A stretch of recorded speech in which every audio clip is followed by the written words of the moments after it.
So again, welcome to today's session.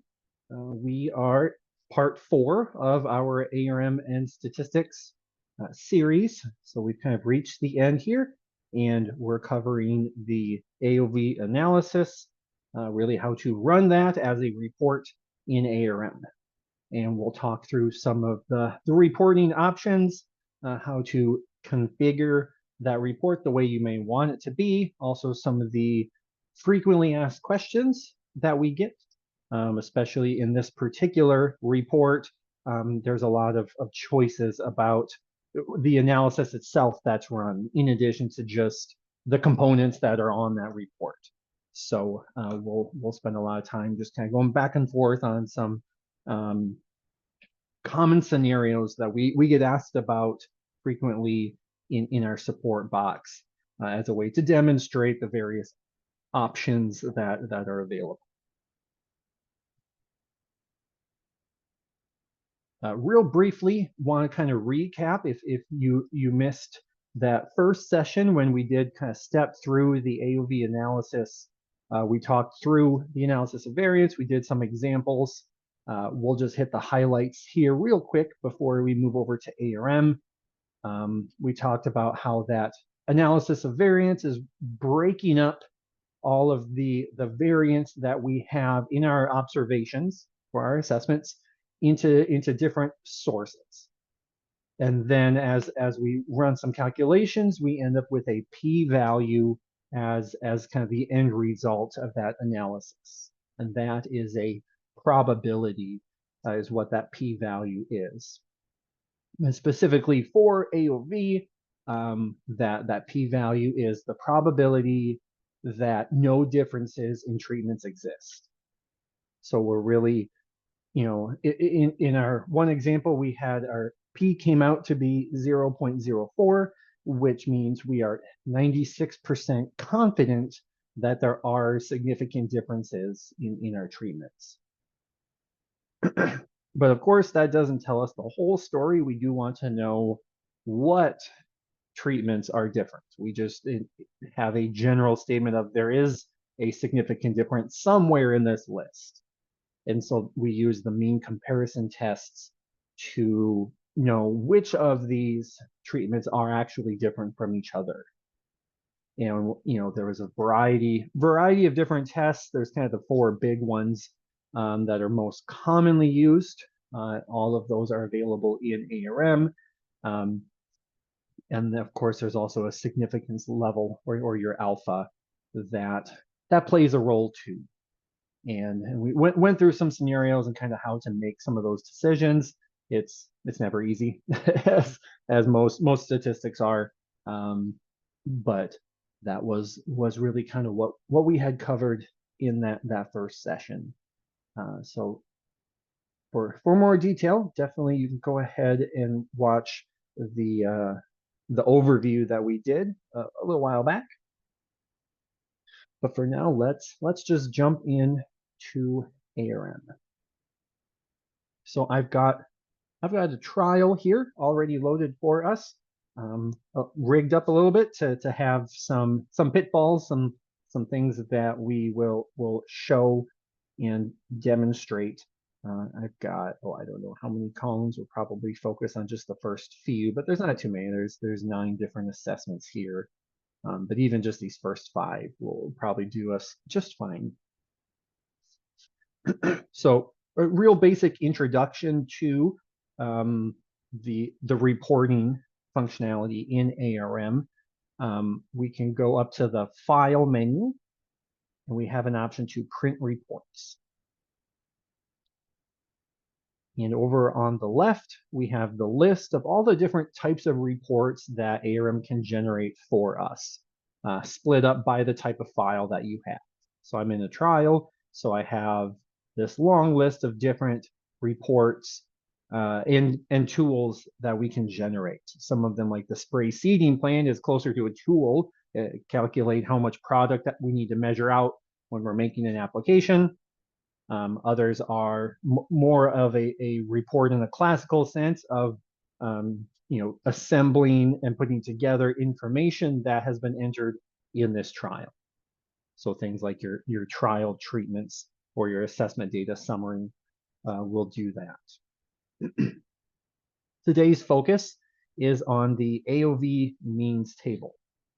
So that's kind of the primary analysis report that we want to run.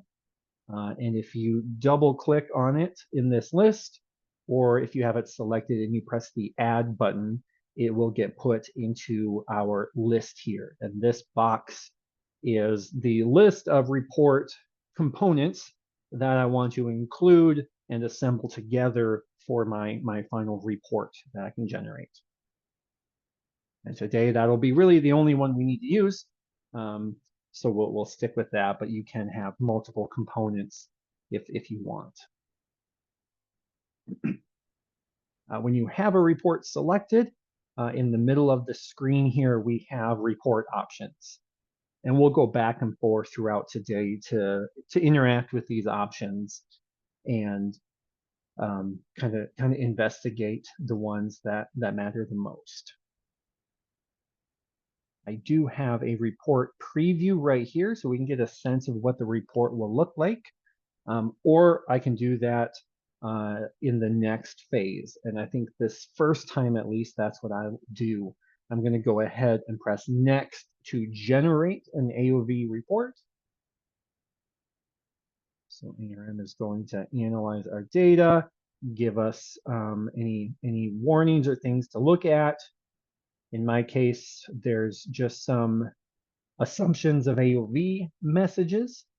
This is actually tied in most likely with the old approach, which we hinted at last time.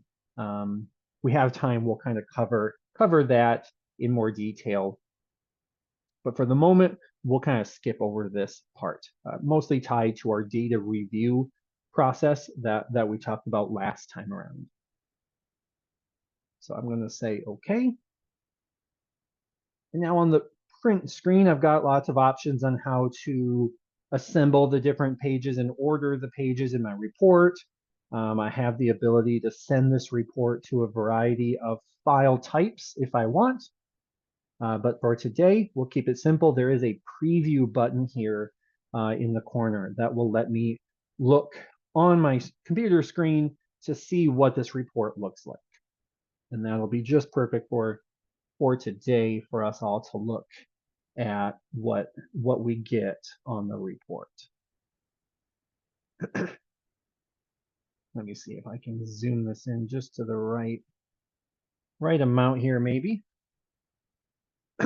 So to just introduce the components here, all reports from ARM kind of have this first heading here. I've got my company name, the ARM version, the type of report I'm printing out, things like that.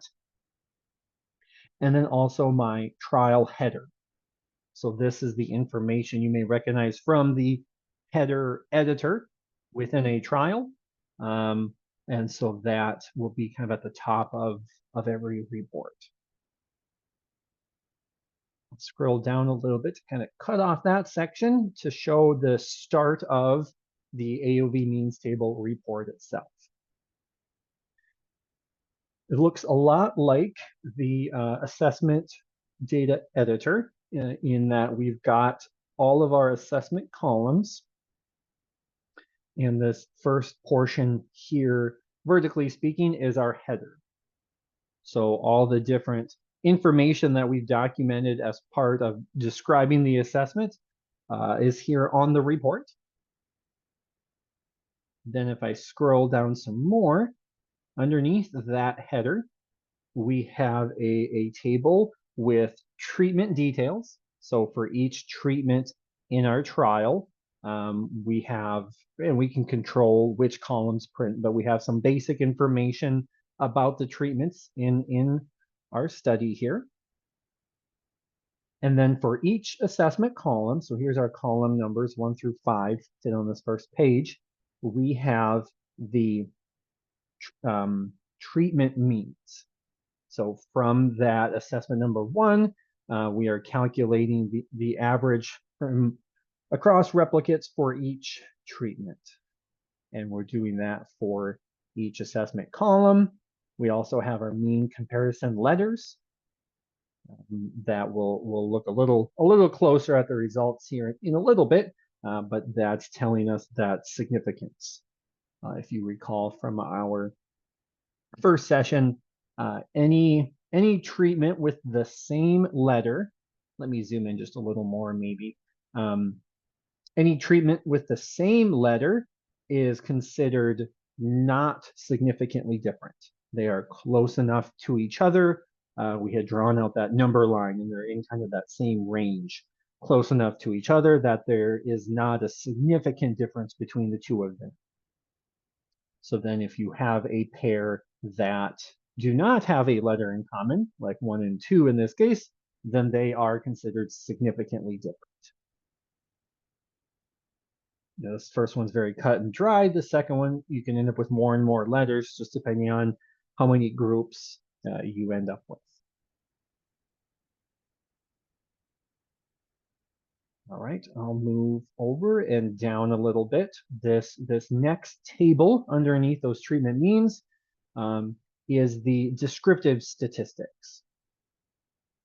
Try to center this so we can see for column 1. Then we have all of these descriptive statistics from the assessment as a whole. There's your standard deviation, the CV. We can turn on and off some of these items. We've got the p-values from our our assumptions of AOV. All of those tests we can have on the report as well. And then finally, the results of our AOV analysis. So here are those p-values that we talked about. And kind of the big one here is at the very bottom, our treatment P of F. That was the one we were looking at to let us know, hey, are there significant differences in general? And that was kind of step 1 before we went ahead and ran those mean comparison tests.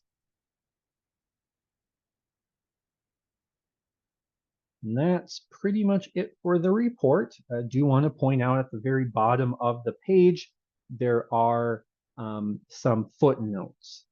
And these can be, pretty important. Some of it just documenting what was run. So this first one is always there for the AOV, describing, essentially what a mean comparison test is, but it also lists out our significance level or the alpha level there and the test that we ran. So that's real nice. Just if you're handed just a printout, you can know, a snapshot of at least the real basic options that were chosen as part of this. So that one can be important. Oops. A lot of the rest of these we'll actually kind of end up utilizing in our FAQs part. That's one general hint on troubleshooting. Hey, I'm not sure what's happening on my report. There's this thing that I don't quite understand.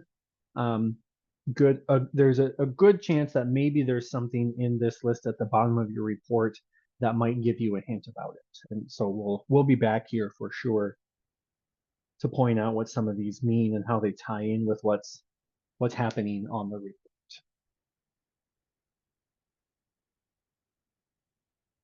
So that's a quick rundown of our AOV report. Let me zoom out a little bit just to have a look at the report in its entirety. So we said we had each assessment column. As soon as we run out of room on the first page, we just have a second page that looks almost the exact same, but then we just keep on going with the assessment columns. And that's, I just got the 2 pages because I didn't have any other report components. So I've got a question, and that is actually will be one of our first FAQs here in a moment. I'm noticing that this first column doesn't actually have any letters. So you're following me exactly, and we'll actually tackle that here in just a moment. I'm going to go back to the report options just to point out the real big, kind of the real big ones that we've hinted at already. So here from the print screen, I'm just going to click on previous, and that's going to bring us back to the print reports.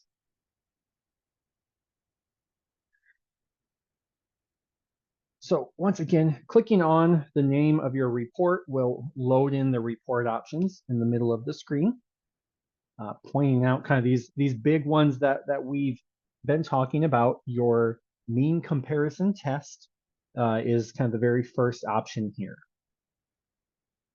And you can see those 4 that we talked about being kind of the industry standard ones used most commonly are right here in this list.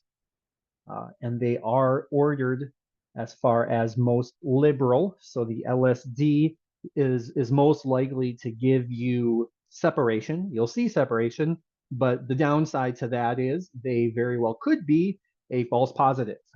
So your type 1 error rate is fairly high for the LSD compared to some of these other tests. As you go down the list, they are a little more conservative. And getting down to the very last one of this 4 set, at least, the Tukey's HSD, that's the total other end of the spectrum compared to the LSD. So Tukey's HSD is very conservative. So it's, if you see a difference, you can be, very, very confident, and definitely is a real difference. But the downside is now your type 2 error rate is a lot higher. And so you have that chance of a false negative, where maybe we actually are missing a significant difference if that type 2 error occurs, where we didn't point out one that actually is a real difference, but we were too conservative to even notice it. And it's just really a gradient through those 4. Some of these other ones, I'll admit I'm not super familiar with the background on them, but just in some cases, some industries, they are used. The Waller-Duncan, Dunnett's, the Dunnett's test is specifically comparing treatments to the control or your untreated treatment. And then kind of the same idea, the Dunnett's, but compared to your reference treatment. And both of those, you designate which treatment number is your control or which treatment number is your reference in your trial settings. And then Scott Knott, that's our most recent mean comparison test that we've added to ARM. That one came from Brazil, real important for registration of trials in Brazil and in South America. Just another type of test that is an option. Right underneath that option is our significance level, or the alpha. And so we have the various ones. Typically it's historically 1, 5, or 10% were kind of the classic ones you would choose from. We have expanded over the years to include larger percentages. We hinted at that a little bit in that overview session. Really comes down to your type of research and maybe your penalty of failure. And the industry with more and more biological products out there, if you have something that isn't going to negatively impact your yield, if the product fails, you just don't get the yield boost. If you're in plant health or something like that, then you maybe don't need such a low significance level, and that's where some of these higher percentages are perfectly reasonable for certain types of research, whereas of course for others you'd be laughed out of the room if you tried to run a 25% on a crop protection product or something, where, hey, if it fails, you're really going to be hurting for that yield, and so you wouldn't want to run such a high level for other types of research. So those are those first 2 options right off the top, kind of the biggest ones of just driving the overall analysis being run. If I go down a little bit, there is on the right-hand side an analysis method. So that's another, big driver on just what is happening within the AOV routine as we're splitting up the analysis and things like that. And we have two options. There's the traditional AOV, and then there's the least square estimation. And really, by and large, we would recommend running that least square estimation. That's just a more modern approach. It deals with missing data, most especially, a lot better. The traditional AOV, we almost don't even want it as an option, but we have to keep it around because at one point that was what was used in ARM. And so to kind of keep the ability to repeat an analysis, hey, I've got a report from ARM from 2002. Can I repeat that? If I open up that trial file, will I get the same analysis? Okay, well, we'll leave this traditional AOV as an option to select. But really nowadays, it doesn't make much sense relative to using that least square estimation. So that's the analysis method. And then the last one here that we kind of talked about when we looked that first time is that table of descriptive statistics. And we've kind of broken that out actually into just its own separate tab here. As you can see, pretty long list of the different things you can include on the report. So you can just turn them on or off. The LSD, standard deviation, CV, all these normality tests as well that we had saw. And we recently added the ability with those normality tests to either have both your test statistic and the p-value result, or if you only want the statistic, or if you only wanted the p-value. Personally, I really liked that we have this p-value only, as that's really the one thing you need to know, hey, is this significant or not? Should I be worried or not? It saves some space on the report for sure, especially if you want all 4 of these on the report to show the results. If you had both the statistic and p-value, now there's like 8 different rows in that table. This will cut that in half to do only p-value, saving some space. And especially if you have a lot of treatments in your study, that report as a whole can get kind of tall, and trying to get that fit onto one page. This is one option that can kind of help save a little space. And the homogeneity of variance, usually we recommend Levine's, but we do have Bartlett's as well that you could toggle to if you needed. And then one more option to point out here, kind of just tying back to that data review discussion that we had in our last session, the normality tests, you can choose kind of what the calculation is based on. And residuals is kind of the more modern statistical approach, and that matches with what you see on the column diagnostics panel, which is again kind of what we recommend for reviewing data. Before we had the column diagnostics, before that whole series of ideas was added to ARM, we had an engine for reviewing data that was based just on the assessments. So the raw values themselves, as opposed to the residuals. The same assumptions of AOV we were still testing, but just in some cases you end up with a slightly different results between the two. And so this option allows you to either match maybe something that you had saw years ago before the diagnostics, or preferably recommended nowadays, new trials, you really want to be using the residuals and use that column diagnostics function.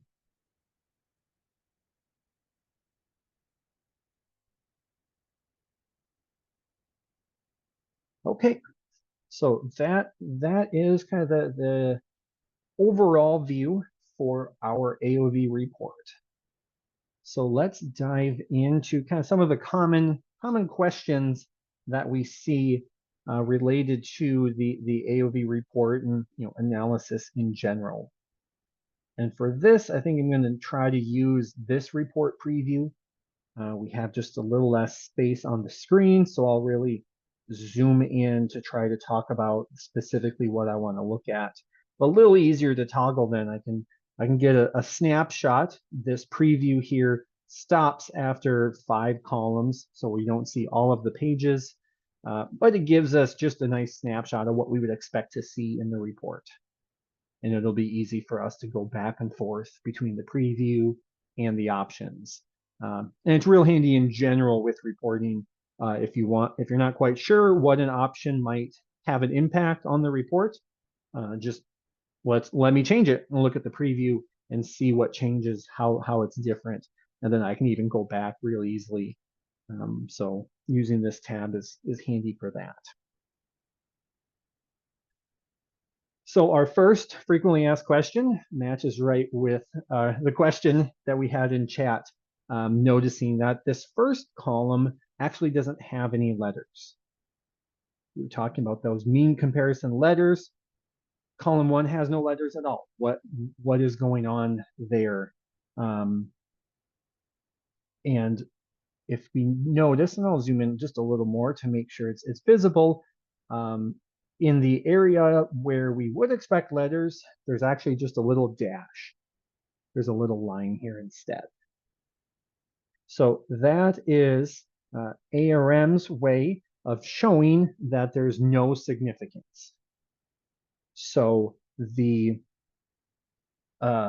results here, when we compared all of these treatments together, the mean comparison test ended up not finding any significant differences. And so we have these dashes on the report instead of letters, because the letters won't tell us anything other than everything is the same. We can, in our report options, control how or what ARM shows in this situation. So if I go back to the report options tab, it'll be in this very first box with the mean comparison test. This option right here, the symbol for indicating no significant difference between treatment means. So the default is a dash, but this option is just a free text box where you could put anything you'd want. So sometimes I've seen some groups use NS for no significance, maybe all uppercase, all lowercase, something like that. If whatever you type into this box is going to be what ARM uses on the report. So I'll put in a lowercase ns and go back to this column 1. And now you can see instead of that dash symbol, we have ns instead. So whatever terminology, whatever symbol you might desire for communicating real quickly and easily to say there are no differences here, you can choose what ARM uses in that scenario. One more common one I do see as well is just an A. That really kind of helps it blend in with the rest of the columns in the fact that now you do have mean comparison letters, just like the rest of these, and it just is the same character. It's that same A for all of them, which is totally reasonable. That is the result of the mean comparison test, is they're all in the same group. So that's one more option. But again, it really anything you would like. I think it's limited to 3 characters. So that'd be the only limit you really have, is what character you might want. So maybe I'll toggle that over to A for now and use that.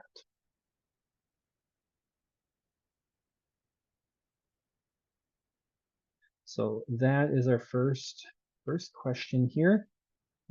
Maybe we like the A's better.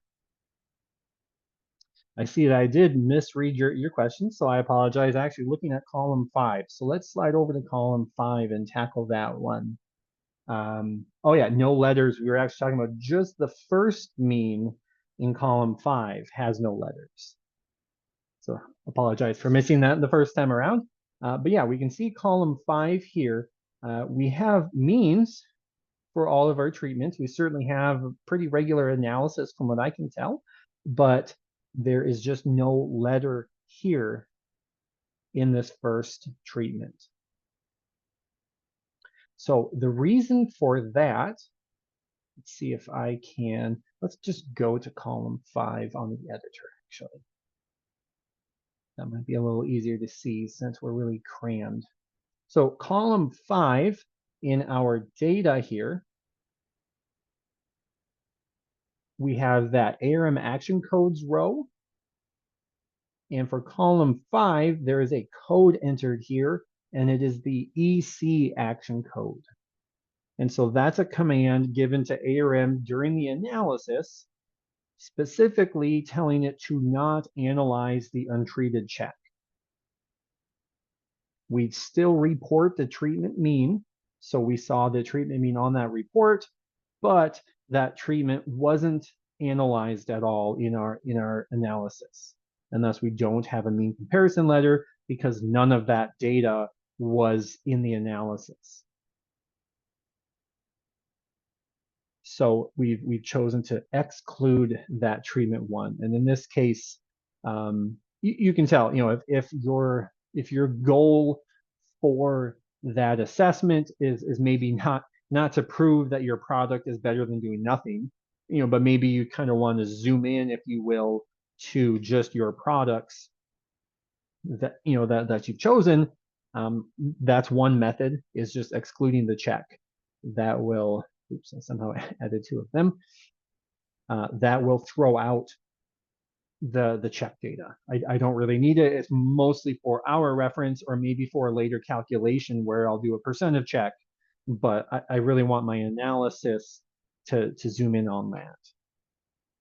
Or sometimes that can be an option, thinking in our data review. When we're testing the assumptions of ANOVA, one of those assumptions was homogeneity of variance. And you want all of your treatments to be close enough together in the size of your variance. And sometimes your untreated maybe has a lot of variability in it. And the rest of the treatments are much more reasonable. And so you can kind of have that issues with the AOV assumptions, and it's really all just coming from that untreated check. And that same idea of, well, our objective really isn't to prove we can do better than doing nothing. We're trying to understand these other products. That could be a reason why that EC is useful. Let's just throw out that data that's really messing with our distribution and that we don't really need to make the conclusions we want. And now we can focus in on the rest of our data. So that's EC. There's a few others we mentioned in our previous session for different action codes that exclude different pieces of information from the column. And that would be kind of the same scenario. So ETN, you would put in, instead of N, you would put in a number, specifically the treatment number, to throw out. So if something went wrong with a treatment, you could just toss out that entire treatment from the analysis in this one column. That would be, you could throw out a replicate. That won't necessarily, it will change the results in the report, but you won't see much of a difference on the report, things like that.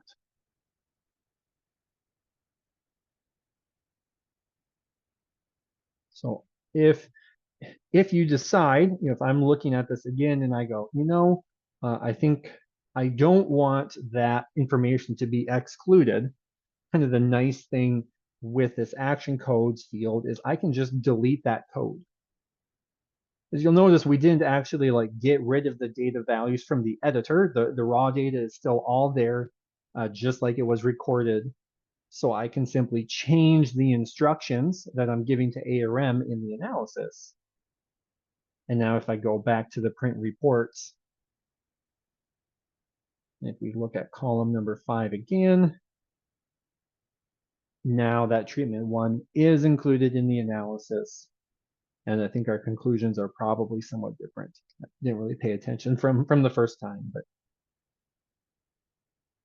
so flexibility using that action code there. We're just changing the instructions of how the analysis should be run. The data is always the data itself.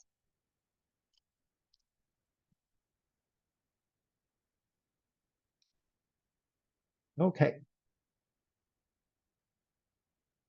Next question here that we get a lot, we'll actually kind of go back to column 1. And you'll notice a theme. Most of these questions can be boiled down to the question of where are my letters? Is kind of the common theme. First time we didn't see any letters, there's a weird symbol. The second one, we were missing just one of the letters. How come it's missing? This next one is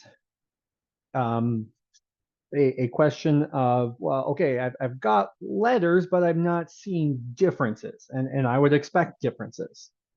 I've taken my data. I know, in column 1, we'll say, look at that treatment 5. That's 13.4. The rest of these are clustered right around 12. And this one really seems significant to me. I could see the difference with my eyes. So how come ARM doesn't see the difference? I really think there should be a B here instead of claiming that they're all the same.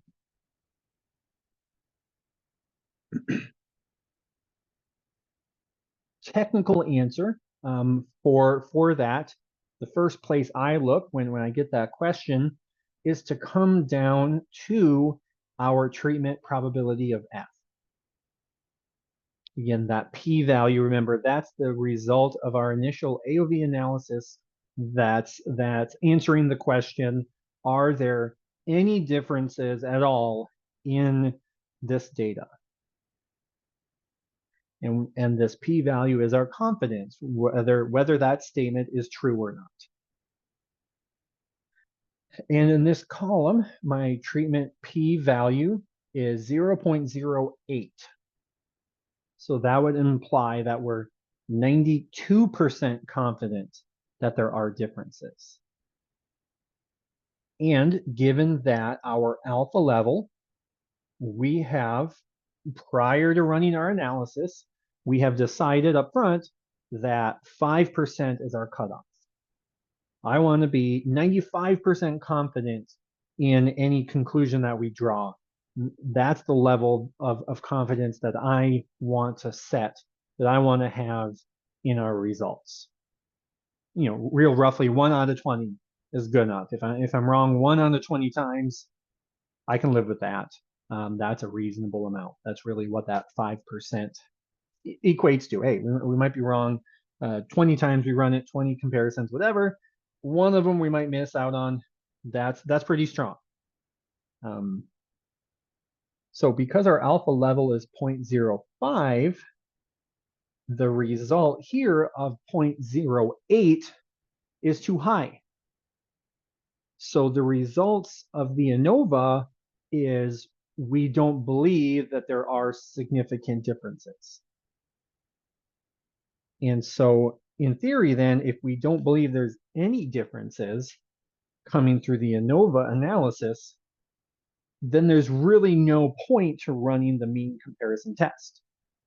If we don't think there's any significant differences, what would be the point of digging further to ask ourselves what differences are real?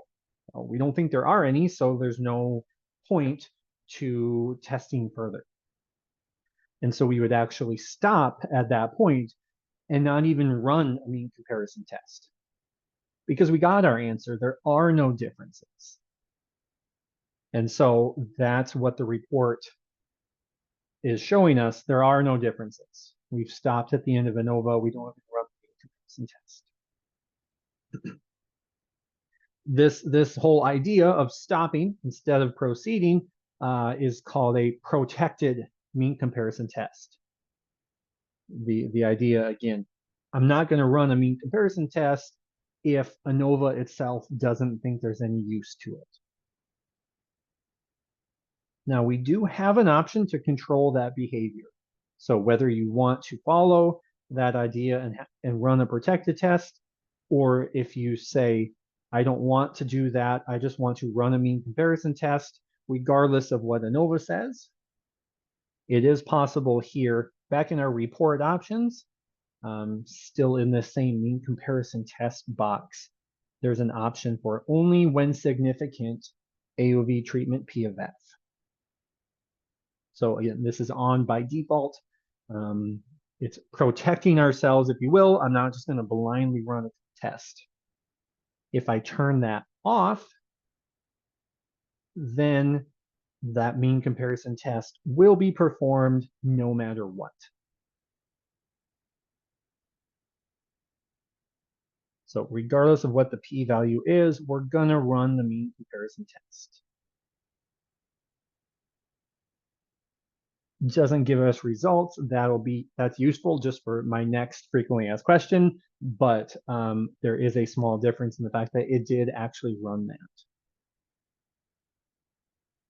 Real quick, I want to point out, let me turn that back on. I forgot to show that there is an indication on the report for this option. So if I go down to our footnotes, this third one here from the top, mean comparisons performed only when AOV treatment P of F is significant at mean comparison observed significance level, OSL. So that line right there is telling us that we're running a protected test. And just one more time, if I do turn that off,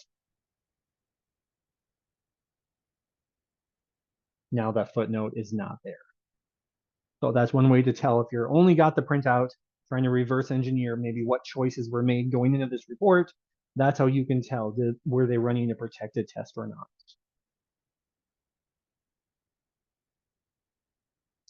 I'm not a statistician, so I don't know all the ins and outs on that idea. But for sure, if you're running the LSD, that is like the originator of this idea of having a protected test. I think you get technically Fisher's protected LSD test would be what you'd see in a textbook of what that combination.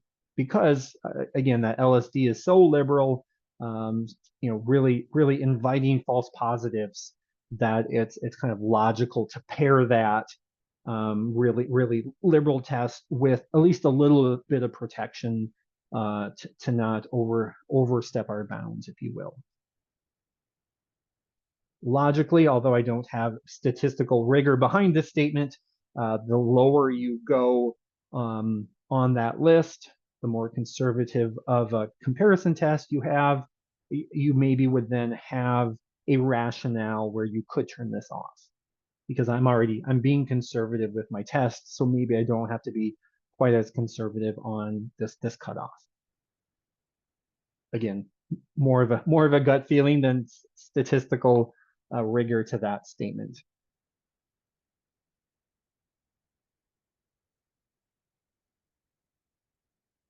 Okay, moving to kind of the next question that can stem either right from this discussion or maybe not. It can also be standing on its own. Once again, I've got a column. I've got no differerences. So say, where are my letters? I'm expecting more than just one letter here because I should see some differences. Specifically, what sometimes people do is using this LSD value. So this 1.34, you can do kind of a visual, ad hoc sort of comparison on your own using that LSD value. That's our test statistic for the LSD comparison test. And I could compare two different treatments. And if the difference between those two treatments is larger than this LSD value, then that means there's a wide enough separation between those treatments to be considered significantly different, according to the LSD test at least. So I could look at this column and say, well, look, treatment 2 is at 11.6. My treatment 5, the response was, just about 1.8 larger. So the difference between those is 1.8. I don't know, are we in percentage of what we are in? Yep, percent. My LSD is only a 1.3%. So I think based on that, treatment 2 and treatment 5 should be different. How come ARM is not showing me that difference? So in that scenario, kind of referencing that LSD as a reason I would expect differences, I go back to that footnote section, and we'll use that first footnote.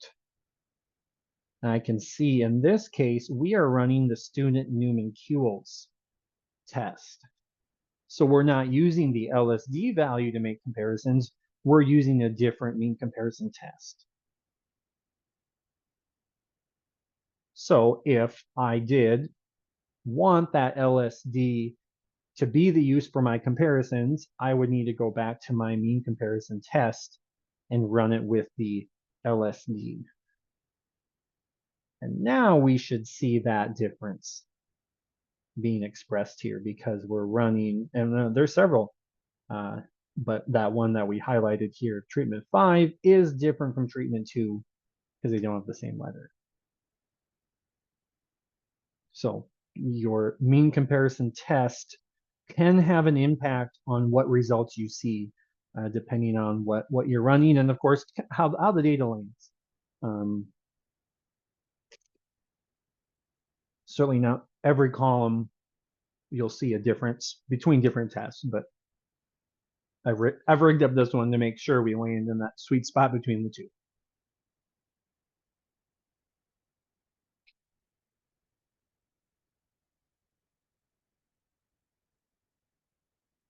Okay, kind of one more topic tied to this. Where are my letters? That common question here. We'll go back to this original state. We're running that protected test, student Newman-Kuhl's, and that first column, we just don't see differences. One thing we can look at, kind of a diagnostic option for us to understand why we're not seeing significance. We can go to the descriptive statistics options here. And we do have an option to run post hoc power analysis. This adds a couple of pieces of information to our report. Again, I'll just keep focusing on this column 1, although it happens for every column in our report. But what we see down below, we have a minimum replicates and a largest mean difference.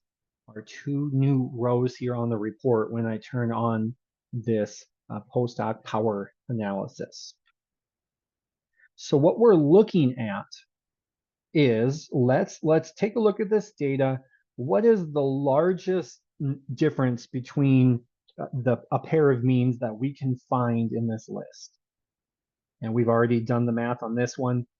Treatment 2 and treatment 4 are the smallest and biggest ones. And so we end up with a 1.78 is the numerical difference there. And that ends up being 14% of our grand mean. So the largest difference that we had in this data is a 1.78 or 14% of our grand mean difference. If we look at that LSD separation that we had, we do also now have a percent. We're doing that same calculation. The LSD measurement, that 1.34, that is 11% of our grand mean. So, kind of comparing, you can compare the two of those to know, is the LSD going to find any difference between our means? And like we saw a moment ago, it does. In this case, it is smaller than the largest one. So we will have differences if we run LSD. However, of course, right now we're running the student numericals and we don't see differences. And so we have one more calculation, the minimum replicates. This tells us that based on all of the parameters we've selected in this report, our alpha level, the amount of variation in this data column, all of those pieces of information, we can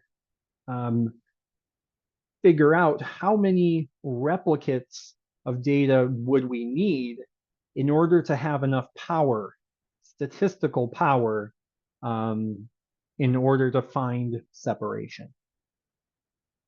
And so in this data, I would have needed 5 replicates. And in this trial, I think I've only got 4. So that shows, we just missed it. I can go over to some other columns. The second column, the minimum replicates is 2. I didn't even need as many replicates as I needed. And that's obvious because there was super clear separation here. Same thing for this one as well, 3 and 2. So the rest of these columns all had significance, pretty clear significance, obviously due to the presence of our untreated check. It doesn't take statistics to see the difference in the check compared to the rest of those products. So we didn't really need much rigor there. But this does just show that based on how much variability and our parameters that we have, we're just not going to see significance unless we have the ability to increase our power. And that either could be done through having more replicates. More replicates, more data points gives us more statistical power. Or, hypothetically, if we ran this test, this trial again, if we had ways to cut down on our variability, if we could bring our CV lower and have less variability, that might help us. So there's a few different parameters that all tie into that idea of statistical power and how much separation you can see. We've done a webinar on that before. We also have, so this is all, post hoc, after the fact, calculating based on the results. We also have a power planner that you can do kind of before the season starts to try to calculate how many replicates will I need. Maybe I have that flexibility before we put out the trials. So you can check out our webinar recording on that. It's been some time. We might need to do that again here in the future if there's interest, but you can see that on our YouTube page if you're interested in that function.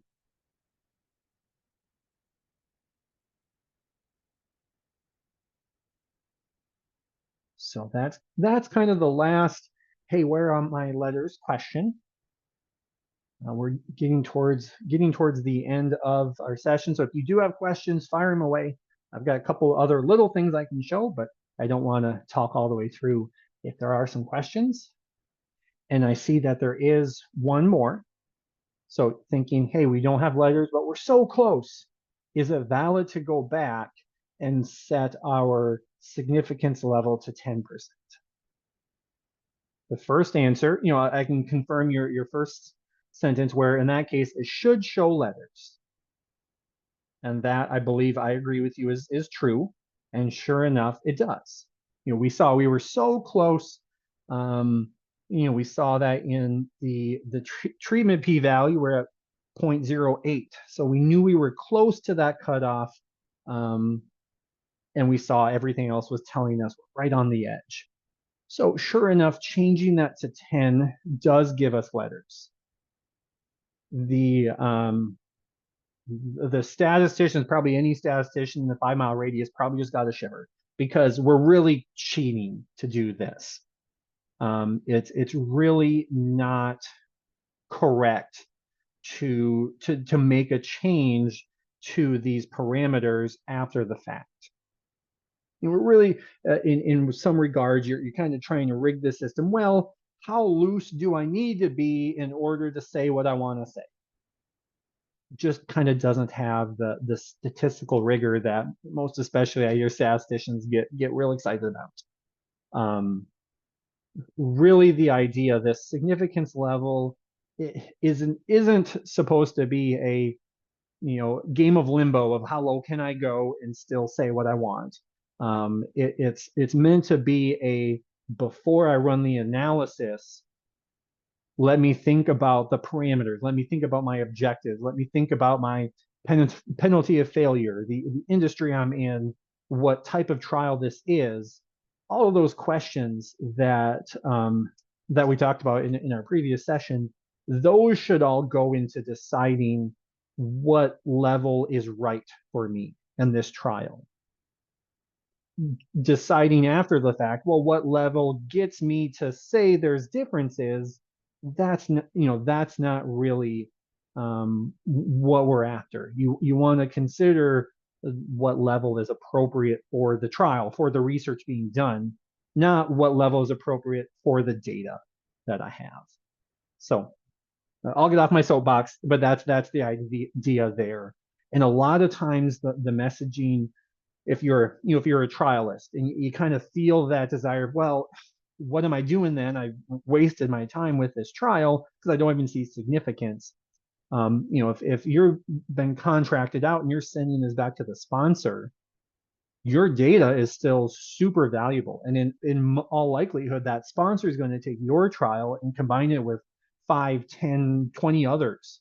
And all of that data can get pooled together and then run through a totally new analysis. And you might get significance. And now your data is just as valuable, whether or not you see letters on your report you're handing over. So that's the big picture, to not stress over that. Make the right choice up front for your research and don't tweak the results just for your data. Okay, no more soapbox, sorry. But yeah, it's a very good question and one we see a lot. Next question, making QQ plots in order to identify outliers. We do have that capability.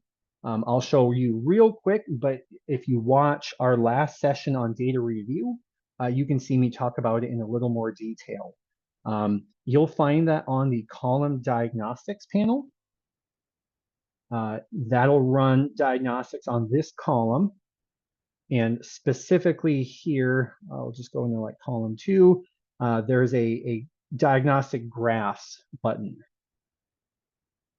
And that includes a QQ plot in addition to a few other ones. So like I said, go back to that data review. We spent 5-10 minutes on that, talking a little more in depth, but that's how you can get a QQ plot for the data that you're looking at. One more question here. Reports that you send out to Excel contain a lot of numbers coded as text. So trying to get Excel to convert those numbers or the text formatted values into a number. To be honest, right offhand, I'm not familiar with that. Let me just send this to Excel. It's a real good excuse to show that sending this report to Excel can be kind of handy because Excel isn't limited to a page width.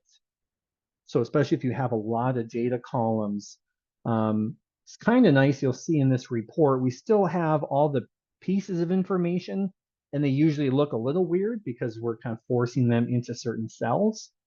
But it is nice because all of the columns just keep going to the right. We don't have to have a page break and split it up. So that part's really nice. To your specific question about values formatted as text, it looks like, for me at least, most of these all are numbers. This one, of course, isn't because we have the parentheses and it's not just one value. So that's left aligned. But I think all of these that are right aligned tell me that they are numbers. So I'm not totally sure offhand what that might be. The first place I would start would be back in ARM. Check out your Excel options. What type of formatting you have. Maybe if you have one of these options turned on that I don't, that'd be the first place to check.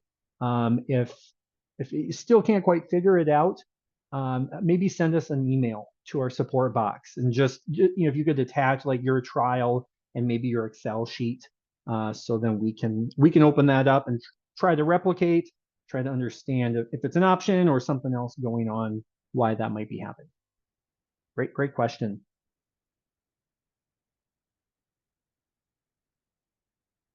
All right. Well, thanks for the questions. We've kind of run ourselves out of time. Certainly, if you're running reports and you're not quite sure what you're looking at, why it's misbehaving, as always, feel free to contact us. Just send an email to our support box, attach that report. If you can send your trial too, that's real helpful, so we can just see exactly what you're seeing.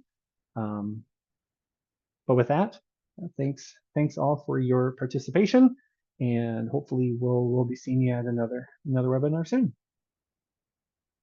Thanks, everyone. Thank you.